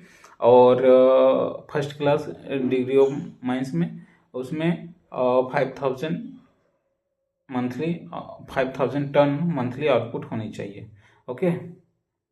वेंटिलेशन ऑफिसर क्या ओपन कास्ट में अपॉइंट होती है? भाई ओपन कास्ट सराउंडिंग ओपन, हर जगह हवा है, तो वहाँ हवा के कोई ज़रूरत नहीं है वेंटिलेशन ऑफिसर की, तो वहाँ अपॉइंटमेंट नहीं होती है, ठीक है। वेंटिलेशन ऑफिसर और अपॉइंटमेंट क्यों करते हैं वेंटिलेशन ऑफिसर की?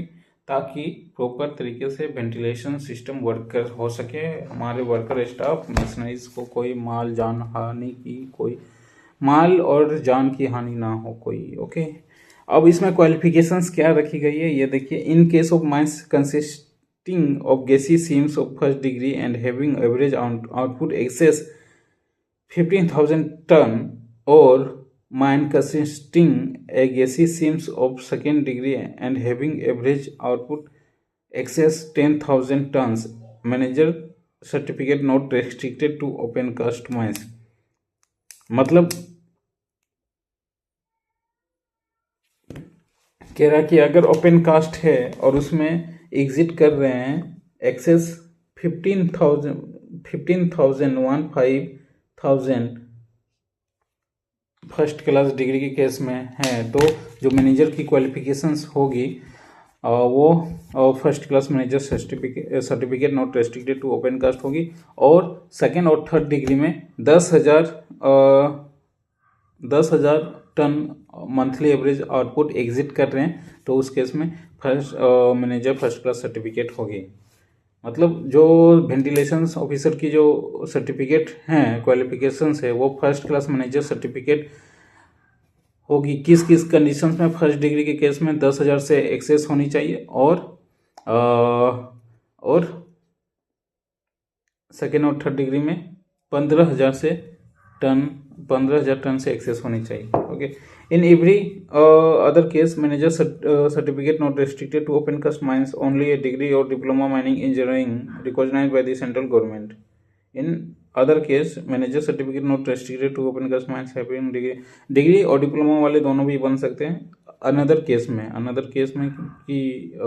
में क्या टन के अकॉर्डिंग जो भी केस बनेंगे वो provided at very special conditions exit chief inspector may by order in return such condition ही स्पेशल परमिट और required appointment of ventilation variants of the provision or required appointment ventilation officer may be specified in the orders provided further that in case of mines consisting of gaseous seams first degree and having average output less than 15,000 ton, the chief inspector considering nature of the accident by an order written subject to such conditions and then combine a ventilation officer to safety officers appointment under regulations 29।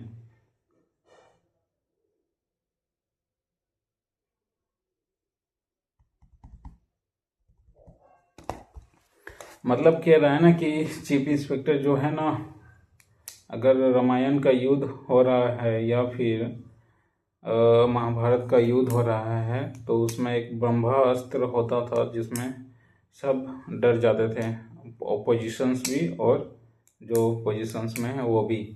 तो same it is यहाँ chief inspector का role है। Chief inspector जो हैं वो ब्रह्मास्त्र हैं कि अगर आपको कुछ बातें समझ में नहीं आ रही या कुछ कंडीशंस बनी है या कुछ कानून है, उस कानून के अगेंस्ट नहीं, उस कानून से मिलती जुलती कुछ बातें उभर कर आ रही है, तो आप जाइए चीफ इंस्पेक्टर से रिटर्न आदेश में लीजिए। अगर चीफ इंस्पेक्टर को लगे कि ये ऐसा ऐसा करने से हो सकता है तो वो कर देंगे ब्रह्मास्त्र, ओके। तो यहाँ क्या बात रखी गई है कि मैनेजर जो सर्टिफिकेट होंगे वो डिप्लोमा और डिग्री वाले भी वेंटिलेशन ऑफिसर के लिए ओके हैं, ठीक है। और सेकेंड बात ये भी रखी गई है कि अगर किसी भी फर्स्ट डिग्री माइंस में जो एवरेज आउटपुट रखी गई है मंथली की 15,000 टन से कम है, 15,000 टन से कम है, तो उस केस में 15,000 टन 15,000 टन पर मंथ से बिलो है तो उस केस में वेंटिलेशन ऑफिसर जो होंगे वो सेफ्टी ऑफिसर का भी काम करेंगे, यानी कि वेंटिलेशन ऑफिसर और सेफ्टी ऑफिसर्स एक ही हो जाएंगे, अलग से सेफ्टी ऑफिसर को अपॉइंट नहीं किया जाएगा। 15,000 टन से कम प्रोडक्शन रेट है तो ओके। एक्सप्लेनेशंस में कुछ बात रखी गई है। For the purpose of this regulations, the expressions average output means the average per month of the total output during the preceding financial year from the below ground or working of all sim, provided that where the mine consists of gaseous seams of different degrees, the aforementioned average output shall be deemed to be from seam or seam the highest degree of gaseousness, provided that where the mine consists of gases in different degrees, the average the aforementioned average output shall be deemed to be the seam of gas। मतलब जो बात रखी गई ना explanations में कि average output means average पर month of the total output. Average output को मतलब पर मंथ जो एवरेज आउटपुट होती है उसका मतलब है यहाँ पे एवरेज पर month of the total output during the preceding financial years. Okay. Of appointment of engineers,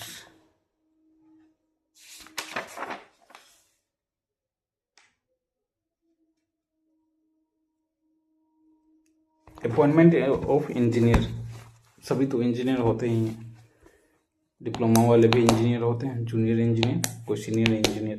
appointment of engineer at every mines where machineries is used and engineer holding a degree और diploma of mechanical engineering, electrical engineering, mining engineering और equivalent qualifications as may be recognized by the central government shall be appointed to hold general charge of such machineries and to be responsible for the installations, maintenance and safe working, who shall be subordinate to the manager।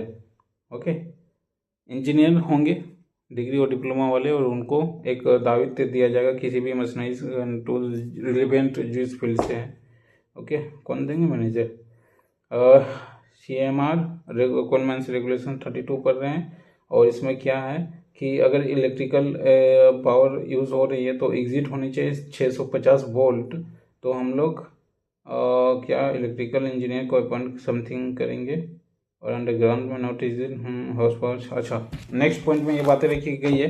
Provided that where the electrical energy exit 650 volt is used and installed capacity of all electrical equipment is 1.5 megawatt ampere and above, and in engineering holding a degree or diploma in electrical engineering or equivalent qualifications may recognized by the central government shall be appointment to hold charge all the electrical equipment installed at the mines additions to the specified above। मतलब कह रहा है कि किसी भी mines में 650 volt energy consume हो रही है या 650 वोल्ट की एनर्जी एग्जिट कर रही है, कंज्यूम हो रही है।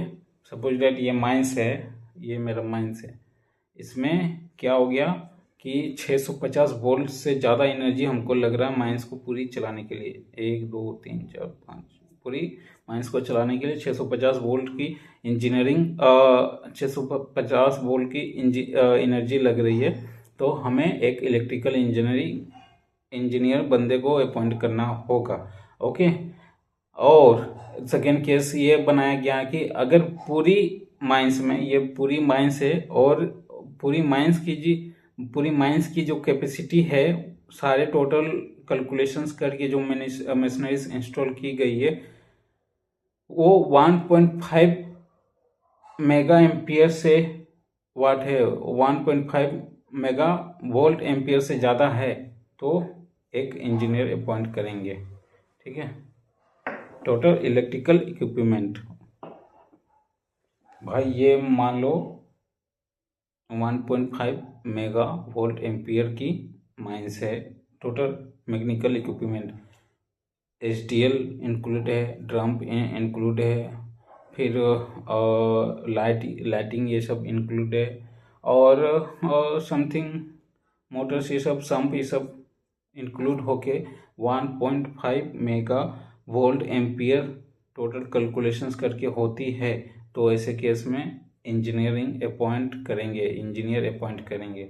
ओके, पहला केस। दूसरा केस में क्या है कि अगर 6.5 एम्पियर से ज़्यादा 6.5 वोल्ट है, 6.50 वोल्ट 650 वोल्ट से ज़्यादा यूज़ हो रही है इस माइंस में मतलब समझ लो दो मशीनरीज में मेरा 650 वोल्ट यूज़ हो गया या ज़्यादा हो रहा है 650 वोल्ट, तो इस केस में भी इंजीनियरिंग यानी कि इलेक्ट्रिकल इंजीनियर को अपॉइंट करेंगे। Provided further that in case of open cast mines work by heavy earth moving machineries, any mechanised mine having below ground working in which aggregate horsepower of the machinery is used exceed 1500, a person holding degree or diploma in mechanical engineering, mining heavy machinery equivalent qualification recognized by the central government, on shall be appointment to the hold charge of the mechanical equipment installations at the mine, additions and to the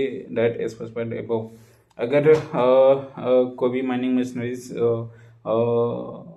machineries की जो horse powers होती है वो 1500 से access करती है, तो फिर मैकेनिकल इंजीनियर को अपॉइंट करेंगे। Provided also the nothing in sub regulations shall be demand provided implement to और more engineering and mind jurisdictions as per responsibility every engineer such depends. हम लोग एक या दो से ज़्यादा इंजीनियर को अपॉइंट कर सकते हैं according to the mines machineries को देखते हुए, और सबकी बराबर रिस्पॉन्सिबिलिटी होगी ड्यूटीज़ की। Not withstanding anything contained in sub-regulations, the chief inspector may by order in written specify the qualifications in additions those referred in the sub-regulations respect of mines or class of the mines having regulated the conditions existing of the mine. He is satisfied is necessary to do interest of safety। मतलब कह रहा है not with standing anything containing सब regulations 1, अगर सब regulations में 1 में कोई भी अगर कोई पॉइंट छूट गई है तो चीफ इंस्पेक्टर क्या करेंगे, एक रिटर्न स्पेसिफाई कंडीशंस को लागू करते हुए सारे बात को रखा जाएगा और उस बात के प्रति सारे को फॉलो अप करना होगा for the interest of safety purpose के लिए। ठीक है। No person shall be act as appointment as engineer और more than one mine except with the previous permissions of the return of the chief inspector and subject to such conditions and may be specified, provided that such no permissions only having preceding exam 12 months under the and provided further the chief inspector may be at any time the in by the order and return to the very word revoke the permissions। जिस तरह manager को है ना वो same it is यहाँ भी point है। If circumstance and the permissions was granted the he already alterate of the chief inspector and the engineer has not be able to exercise even supervision of the mines and nothing। अगर समिटीज यहाँ भी है कोई भी person को हम लोग engineer appoint नहीं कर सकते जब तक कि चीफ इंस्पेक्टर्स के द्वारा मतलब परमिशंस ना हो। ओके। और अगर ऐसी अपॉइंटमेंट है तो फिर वो 1 साल से ज़्यादा ना हो, 20 मंथ से ज़्यादा ना हो, और परिवर्तन कर सकते हैं या कुछ भी कर सकते हैं चीफ इंस्पेक्टर ब्रह्मास्त्र हैं। where by reason of temporary absence by any case the engineer appointed under this regulation one unable perform to duty manager shall be authorized written person who considered competent person। अगर workload ज़्यादा है engineer का या फिर engineer वो पूरी duty को पूरा नहीं कर पाते तो उसके कंडीशंस में एक बंदे को हायरिंग करेंगे, और हायरिंग कौन करेंगे, मैनेजर करेंगे, और उनकी जो योग्यता होगी वो योग्यता नीचे लिखी गई है। Notice of every such authorisation shall be sent to regional inspector को एक नोटिस भेजेंगे कि वो उस इंजीनियर के लिए एक हेल्पर या समथिंग अपॉइंट कर रहे हैं। ठीक है। Note such authorisation shall be effect of the period of वो exist 30 days except the previous return concern regional inspector and the subject to such condition. हाँ, विदिन 30 days में अगर कोई रीजनल इंस्पेक्टर से ओके नहीं हो जाता है, इन्फॉर्म नहीं किया जाता कि हाँ ठीक है कोई इशू नहीं, आप इसको अपॉइंट कीजिए, तो ठीक है कंटिन्यू रहेगा। अगर नहीं आता है तो फिर 30 दिन तक समथिंग आपको हटा भी देना है। रीजनल इंस्पेक्टर में भी order and revoke any authorities. अगर रीजनल इंस्पेक्टर चाहे तो वैसे ऑथोराइज पर्सन को भी रिवोक और मतलब ड्यूटी या रिस्पॉन्सिबिलिटी से मुक्त कर सकते हैं, मतलब डिसमिस कर सकते हैं, कोई ज़रूरत नहीं है, निकलिए। Appointment and qualifications of senior official regulations number 33 at every mines one or more overmen shall be appointed। आ गए हैं भाई। जो ओवरमैन होते हैं वो क्या होते हैं, क्या योग्यता होती है माइंस में, किस ऑफिशियली के नाम से जाने जाते हैं, तो वो जाने जाते हैं सीनियर ऑफिशियल। अभी तक तो इंजीनियर थे, अब सीनियर ऑफिशियल, डिप्लोमा वाले senior officer. Okay. At every mines, one or more overmen shall be appointed to hold charge of different district of the mines on each working shift unless otherwise specified by the regional inspector। एक से दो हम लोग एक से ज़्यादा ओवरमैन को appointment कर सकते हैं टू दी डिफरेंट डिस्ट्रिक्ट में। ओके, और कौन करेंगे? रीजनल इंस्पेक्टर की परमिशंस स्पेस कंडीशंस के according. The district assigned to an overman under the sub regulations 1 shall not be such as size और not shall be additional duties other than his duties under these regulations likely prevent his from the carrying out through the manners and duties assigned to the under regulations। हाँ, district assigned of the manager over the shall be not as, हाँ, उस ओवरमैन को इतनी responsibility और duty नहीं दे देनी है कि भाई वर्कलोड इतना हो गया कि वो अपनी कार्य पूरी तरह से नहीं कर पा रहा हो। ठीक है, जितनी एक मशीन्स के लिए एक ही ओवरमैन रखना है।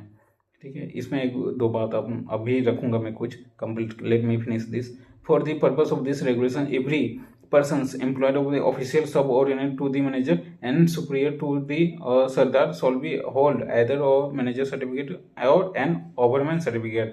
क्या कह रहा है ना कि जो ओवरमैन होंगे वो मैनेजर से सुपीरियर, मैनेजर से ऑफिशियल, मतलब मैनेजर से जो पद है वो नीचे बिलो टू दी मैनेजर पद है, और जो माइनिंग सरदार है माइनिंग सरदार से सुपीरियर है।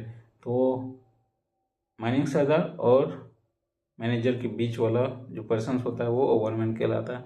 अच्छा, एक चीज़ और कि मैंने मशीनरीज में पढ़ा है, टूल्स एंड टेक्निक्स, मतलब लास्ट वाले चैप्टर में मशीन और मशीनरीज के बारे में, कि सब चीज़ सही है। ठीक है, सब चीज़ सही है, और मशीनरीज कहता है कि कोई भी HEMM आपके आमने सामने चल रही है तो उस HEMM के लिए एक्सेप्ट टिपर और डंपर के लिए। ठीक है ना, तो क्या कह रहा है कि अगर आपके सामने डोजर चल रही है या मशीन या सोवेल चल रही है तो प्रत्येक मशीन्स के लिए एक सुपरवाइजर अपॉइंट करना अनिवार्य है। ठीक है, यानी कि सुपरवाइजर कौन होंगे? As a qualifications of mining sardar और ओवरमैन। ठीक ना, प्रत्येक मशीनरीज में अगर रनिंग केस है तो उस केस में एक सुपरवाइजन करने के लिए सुपरवाइजर अपॉइंट करेंगे। ठीक ना, बट एक्चुअल्स में होता क्या है, रियलिटी में धरातल स्तर पे क्या सभी मशीनरीज के लिए एक एक सुपरवाइजर अपॉइंट हैं? आज के टाइम पे जितनी मशीनरीज है उतनी वर्क पावर आपके पास है, वर्कमैन पावर है आपके पास, मैन पावर है नहीं है? तो भाई वैकेंसी दीजिए ना, वैकेंसी दीजिए ना। और क्या इसमें डिमेरिट उभर के आती है कि भाई किसी केस में अगर कोई मशीनरीज टूल चला रहा है, suppose like dozer blasting face बना रहा है। ठीक है, अब क्या हुआ, बीच में तो ब्लास्टिंग फेस बन रही है, dozer by the case in the case गलती से खाई में गिर गई या बीडी हो गई या समथिंग कुछ हैपनिंग एक्सीडेंट हुआ जिसकी वजह से ऑपरेटर की मृत्यु हो गई, स्पॉट डेथ। ठीक ना, तो डीजीएमएस क्या करती है कि भाई सारे पे चार्जशीट लागू कर देती है, सारे पे केस फाइल कर देती है, PIL दर्ज कर देती है कि आपकी रिस्पॉन्सिबिलिटी ड्यूटी कहाँ गई। जब माइंस में मशीनरी चल रही थी तब आप कहाँ थे भाई? हमारे पास इतने मैन पावर नहीं है कि प्रत्येक मशीनरीज को के लिए सुपरवाइजर रखें, और आप हमें ही उल्टा डाल रहे हो, हमें ही उल्टा ब्लेम कर रहे हो कि आप कहाँ थे। हमारी गलती है, वर्कर की गलती है, स्टाफ की गलती है, या एग्जीक्यूटिव की गलती है? गलती किसकी है यहाँ पे? क्यों नहीं आप अपॉइंटमेंट कर रहे हैं और PIL दायर कर देते हैं? आप मॉडल केस या समथिंग केस हो जाता है एग्जाम्पल मेरे पास। और उसके बावजूद भी अगर फर्स्ट शिफ्ट में ये घटना हुई, या फिर समझ लो कि सेकेंड शिफ्ट में घटना हुई, तो फर्स्ट शिफ्ट वाले ओवरमैन को भी और सेकेंड शिफ्ट वाले ओवरमैन को भी मतलब नोटिस जाती है, केस होती है। साथ साथ अगर मानसिकता थर्ड वाले को भी पेलने का रहा तो उसको भी पेल देते हैं। इतनी डेंजरस ड्यूटी हो गई है, रिस्पॉन्सिबिलिटी इतनी हो गई है कि क्या कहें ओवरमैन के लिए। एक तो आप मैन पावर बढ़ा नहीं रहे हो, और कोई एक्सीडेंट होता है तो उसी में हम ही कोई गजब है यार। ऐसे माइंड चलती है। मैन पावर नहीं है। अब आपको तो एनुअल रिपोर्ट जा रहा है ना, डीजीएमएस में एनुअल रिपोर्ट जा रहा है ना, तो उसमें क्या मैन पावर नहीं जाता है? सब जाता है। तो आप क्यों नहीं कर रहे हो उसी सब्सिडरी को? आप क्यों नहीं ऑर्डर्स दे रहे हो कि मैन पावर कम है, आप मैन पावर बढ़ाइए? ये गलत है। अब ऊपर से OHS कोड में क्या एक और बातें उभर कर आ रही कि भाई एक्सीडेंट हुआ तो उसका कंपनसेशन कंपनी नहीं देगा, वो सुपरवाइजर या समथिंग जो है इंचार्ज वो देगा। ये भी गलत है भाई। मैनेजर हायर पोस्ट वाले कभी फंसते नहीं, फंसते हैं कौन? बलि का बकरा बनते हैं कौन? लोअर पोस्ट वाले भी। ओके, एनीवेज ये सब बातें क्या कहें। Regulations number 34, appointment of surveyor. ठीक है, एट एवरी माइंस वन और मोर person holding surveyor certificate shall be appointed to be surveyor for carrying out the survey and labeling and for the preparing of the plan and sections required under the act of these regulations orders made thereunder। मतलब appointment of surveyor किस regulations में आएगी? 34 में। और surveyor की appointment क्या होती है? सर्वे और लेबलिंग करना प्लस प्लान और सेक्शंस को बनाना। ओके, प्रोवाइडेड दैट बिल भी वही बनाते हैं। Provided that in case of mines having open cast working only nothing in this sub regulations shall be prohibit the appoint of one or more persons holding a surveyor certificate restricted to open cast mines only carrying of the survey and labeling and preparing for the plan sections required under the act of the regulations or order may be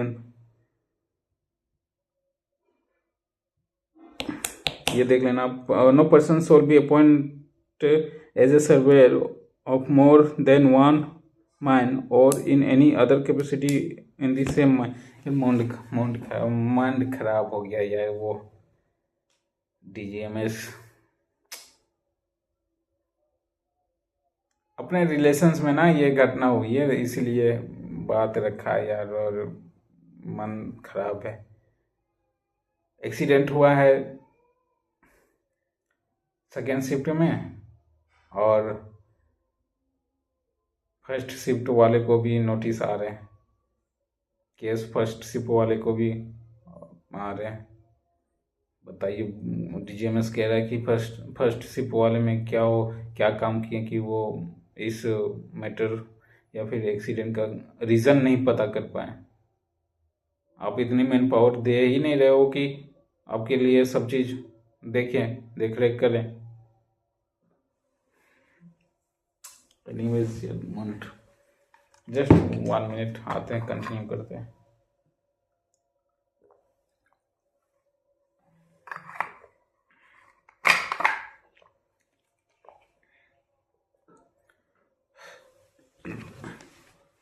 चलो कोई नहीं। 34 appointment of surveyor. Surveyor को appointment करना है किस लिए? Survey and labelling करने के लिए और preparing the plan and sections. Okay, regulations number 34। No person shall be appointment as a surveyor और more than one man or in any other capacity of the same mine without previous permissions in the written of the chief inspector and subject to such condition he may be specified। एक से दूसरे surveyor को हम लोग appoint तब तक नहीं कर सकते जब तक कि चीफ इंस्पेक्टर का रिटर्न परमिशंस ना हो आपके पास। The number of surveyor required to be appoint shall be on the scale as may be specified by the board. और बोर्ड के जो भी डाटा के अकॉर्डिंग स्केल बनाई गई है उसी के अकॉर्डिंग सर्वेयर की अपॉइंटमेंट होगी। जैसे असिस्टेंट मैनेजर के लिए एक 7,000 टन से 10,000 टन पे एक था ना, फिर प्रत्येक 5,000 टन पे एक एक्स्ट्रा ऐड होगी। सेम इट इज़ यहाँ भी है, ठीक है। If mine has more than one surveyor each shall carry the duties and each responsibility surveyor of the part of the sections of the mine to be assigned in writing by the owner and managers, provided the owner, agent and manager shall be appointed to the surveyor to be responsible for preparation and maintenance of the plan required to be prepared and maintained under these regulations, who shall be responsible, provided the owner, agent or manager shall be appointed to the surveyor to be responsible for preparation and maintenance of the plans required to be prepared and maintained under the regulations, who shall be responsible for the coordination and overall the supervision of the survey work item। और responsibility duty सर्वे की जो sir mining surveyor की ही होगी और related जो भी उनके वो वर्क है। अच्छा, अब मेरे को बताइए कि सर्वेयर का जो डाटा स्केल है वो कैसे तय की जाती है।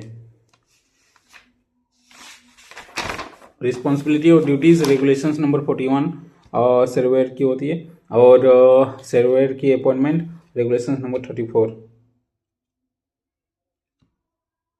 1 मीटर क्यूब। चलिए, रिस्पॉन्सिबिल अपॉइंटमेंट ऑफ सर्वेयर की जो डाटा स्केल है वो क्या है कि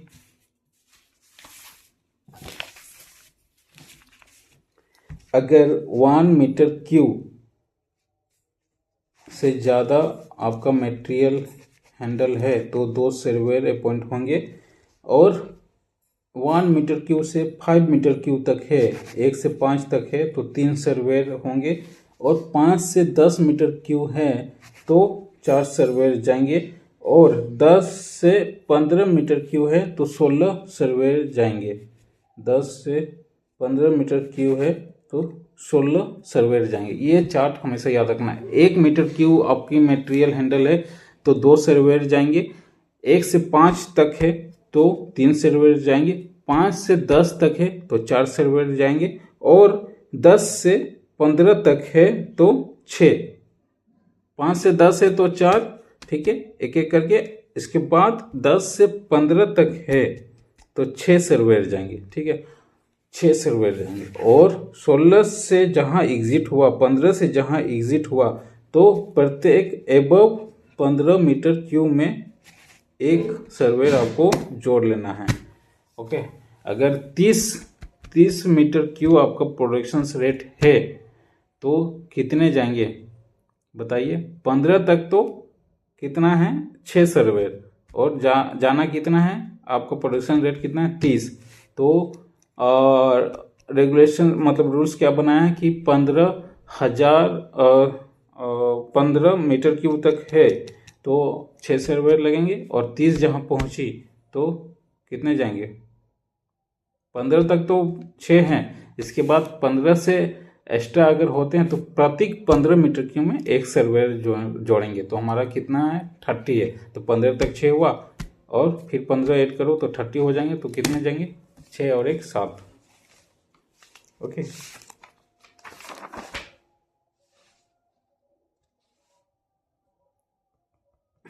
7 नहीं 8 जाएंगे। हाँ, जो ऐड होना है 15 के बाद वो 10 मीटर क्यूब पे ऐड होंगे, 15 मीटर क्यूब पे नहीं है।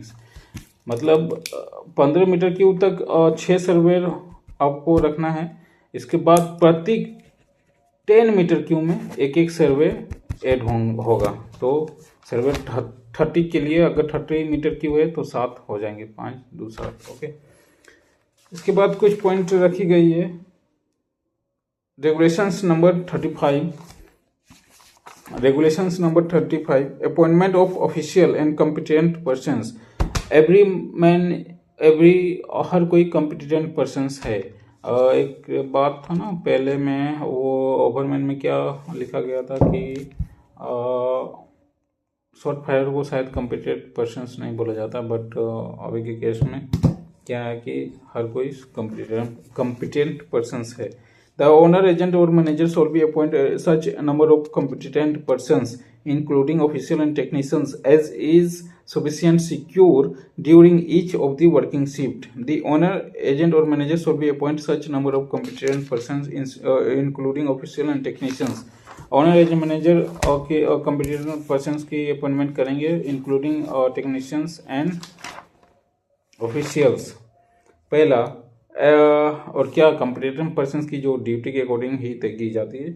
और पहला पॉइंट रखा गया है educate inspections of the mines and equipment thereof, सही से जांच पता कर सके और इक्विपमेंट ऑफ माइंस मतलब मशीनरीज जो भी इक्विपमेंट है माइंस के लिए सही से चला सके, ऑपरेट कर सके, जांच पता कर सके। ठीक है। Through supervision of all operations in the mine, सब ऑपरेशंस को सुपरविजन करने के लिए कॉम्पिटेंट पर्सन्स की अपॉइंटमेंट होती है। The installations and running and maintenance of safe working all the machineries in the mines. Okay. The enforcement of requirement of the act and rules regulations frame thereof, और competent persons को भी सारे act rules के according ही चलना होता है। और उसके भी अगर कोई बंदा किसी को एक्ट रूल्स नहीं पता है और उसके अकॉर्डिंग वो नहीं चल रहा, तो कॉम्पिटेंट पर्सन्स की भी ही रिस्पॉन्सिबिलिटी और ड्यूटीज़ होती है कि जाके उसे समझाए और उस एक्ट और रूल्स को फॉलो करने बोले। विदाउट भाई कॉम्पिटेंट पर्सन्स, एक ऑपरेटर भी इलिटरेट बंदा एक ऑपरेटर बन सकता है, इलिटरेट बंदा भी एक ऑपरेटर बन सकता है। मतलब सपोज लो सोवेल ऑपरेटर सोवेल नहीं मान लो, तो मान लो HEMM ऑपरेटर डोजर ऑपरेटर है जो कि 10 क्लास या फिर 10 क्लास तो लिटरेट हो गया ना, 4 क्लास तक पढ़ा हुआ है, बट स्किल उसकी बहुत अच्छी है। अच्छा फेस बना देता है, ड्रिल फेस अच्छा बना देता है, बेंच अच्छा बना देता है और स्मूथ अच्छा बना देता है। मतलब कि ऑपरेटर है, अच्छा ऑपरेटर है, बट इलिटरेट है। ठीक ना। तो इलिटरेट होने के कारण उसे रूल्स और कानून ये सब पता नहीं है और पढ़ने को आता है नहीं, तो पढ़ेगा कहाँ से। तो उसके लिए एक कॉम्पिटेंट पर्सन्स होंगे, वही बताएंगे। और वो कॉम्पिटेंट पर्सन्स कौन होते हैं? सुपरवाइजर या फिर ओवरमैन, सरदार। ठीक है ना। Anyways, second point, without pre judiciary to requirement of sub regulations 1 where the mine is worked on one or more shift, the owner, agent or manager shall be arranged that during afternoon shift and night shift and mine under the general supervision of the assistant manager and experienced overman in other case।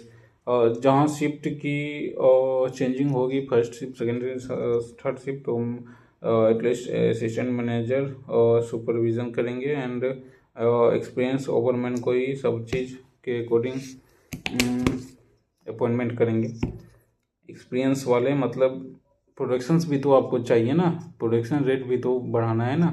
तो आप कोई new skill वाले बंदे को, मान लीजिए हमारी वैसे हमारी एक्सपीरियंस है, बट सपोज डैट अगर मैं अपॉइंट होता हूँ और हमारे पास एक्सपीरियंस नहीं है कि भाई कैसे फेस में प्रोडक्शन करे, कहाँ से कटिंग करे, कैसे क्या करें, फेस को तैयार कैसे करें, प्रोडक्शन कैसे, और मेरे को जनरल शिफ्ट में ड्यूटी दे देती है, तो क्या प्रोडक्शन हम दे पाएंगे? नहीं ना। तो वो जो प्रोडक्शन रेट बढ़ाने के लिए हर एक्सपीरियंस एक बंदे को हर शिफ्ट में अपॉइंट करते हैं। ठीक है। बट रिस्पॉन्सिबिलिटी और ड्यूटीज ज़्यादा कौन सा शिफ्ट में होती है भाई? General shift. जनरल शिफ्ट में आपको फेस भी तैयार करना है, आने वाला शिफ्ट को भी तैयार करके डायरेक्शंस देना है, प्लान देना है। और मतलब जनरल शिफ्ट में बहुत ज़्यादा वर्क लोड रहती है। कुछ मिस यूज़ हो जाए या समथिंग कुछ हो गया, तो जनरल शिफ्ट वाले जो प्लान दिए हैं उसको फिर से आधी रात में भी अगर समझ में ना आए तो बाय टेलीफोनिक फ़ोन करके पूछ लो, और नहीं तो फिर उसको बुलाओ, इतनी रिस्पॉन्सिबिलिटी होती है। Okay, now next point with next point, it shall be responsibility of the manager to see the persons so appointment are competent persons perform the duty assigned to them। अच्छा, रिस्पॉन्सिबिलिटी जाएगी manager की कि कोई भी बंदा काम कर रहा है या नहीं, ये देख रेख किसके निगरानी पे होगी, मैनेजर की। Provided the no person shall be appointment unless the paid of the owner agent और मैनेजर आंसरेबल। और मैनेजर की चार्जशीट या समथिंग उत्तरदायित्व होगी अगर कहीं कुछ समथिंग है तो। और प्रोवाइडेड हो गया, provided the further the chief inspector under special circumstance many very requirement सब रेगुलेशंस और ब्रह्मास्त्र कुछ भी बोले आपको करना। Copies of all appointment made under the sub regulations 1 shall be entered in the bond page book kept for the purpose of list of all such competent persons shall be maintained। जितने भी हमारे mines में appointment है, जितने भी staff है, worker है, सबकी कॉपी डाटा मेंटेन होगी और वो रजिस्टर में मेंटेन होगी। अच्छा, एनुअल रिपोर्ट में सबकी डाटा भी जाती है, एनुअल रिपोर्ट में सबकी डाटा भी जाती है और डेफिनेशंस भी जाती है। मैनेजर चार्ज रिपोर्ट भी करते हैं ना, उस समय भी सारे डाटा एक दूसरे को बता के जाते हैं। Without prejudice the requirement of sub regulation 3 every manager taking over charge of the mines shall be satisfy himself personally already। oh my god, oh my god, oh my god, light चली गई। बस एक point और बच गया था, मैं without light से ही इसको कंप्लीट कर रहा हूँ। ठीक है, ये वॉच है ना, वॉच तो है ना, वॉच, ये देखो वॉच। तो ये कह रहा without prejudice to the requirement of sub regulation 3 every manager taking over charge of mine satisfy himself the all persons already appointment to the sub regulation are the competent person perform his duties as they sign of them competent persons will be in contrasigning their authorizations of हाँ, जितने भी requirement है every जितने भी requirement है competitive person की जो authorisation करेंगे, उसमें कंपटीटिव पर्सनस की वो चार्ज, मतलब जो अपॉइंटमेंट वाली सीट है ना, उसमें साइन होगी, काउंटर साइन होगी, फ्रेश साइन होगी, समथिंग। ये पॉइंट लाइट कर दी गई है तो थोड़ी बहुत जल्दी से। अच्छा, next point next regulation 36 general management the owner agent और manager shall be provided to safety and proper discipline to persons employed in the mine. Owner agent और मैनेजर की ही रिस्पॉन्सिबिलिटी ही होगी सेफ्टी और प्रॉपर डिसिप्लिन माइंस को चलाने के लिए, एम्प्लॉय इन द माइंस सबकी। ठीक है, और then after except in case emergency no person shall be who not officially completed person shall be give otherwise through the manager interactions persons employed in the mines will be responsible except in case of emergency के case में कोई भी official और competent person shawl give otherwise through manager instructions. हाँ, ये तो genuine है। Okay, तो ऑलमोस्ट रेगुलेशंस कंप्लीट होती है। अब नेक्स्ट रेगुलेशंस हम लोग देखेंगे। Chapter 5 duties and responsibilities of mine management contractor manufacturer official competition persons and workman. तो ऑलमोस्ट जो रेगुलेशंस हमने आज देखा है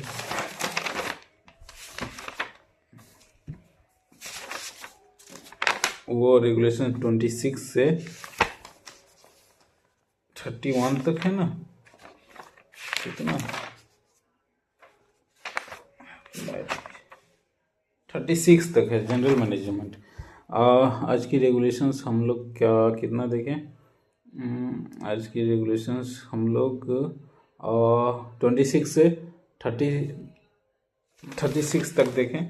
ओके, तो अभी नाइट का समय है हमारे पास। तो नाइट का समय है तो लाइट भी चली गई है, तो अभी के लिए थोड़ा ब्रेक लेते हैं और नेक्स्ट रेगुलेशंस और नेक्स्ट चैप्टर 5 हम लोग देखेंगे, रिस्पॉन्सिबिलिटी ऑफ ड्यूटीज़। जितने भी स्टाफ और वर्कर की रिस्पॉन्सिबिलिटी और ड्यूटीज़ होती है वो हम लोग रेगुलेशंस देखेंगे। तब तक के लिए अभी ब्रेक।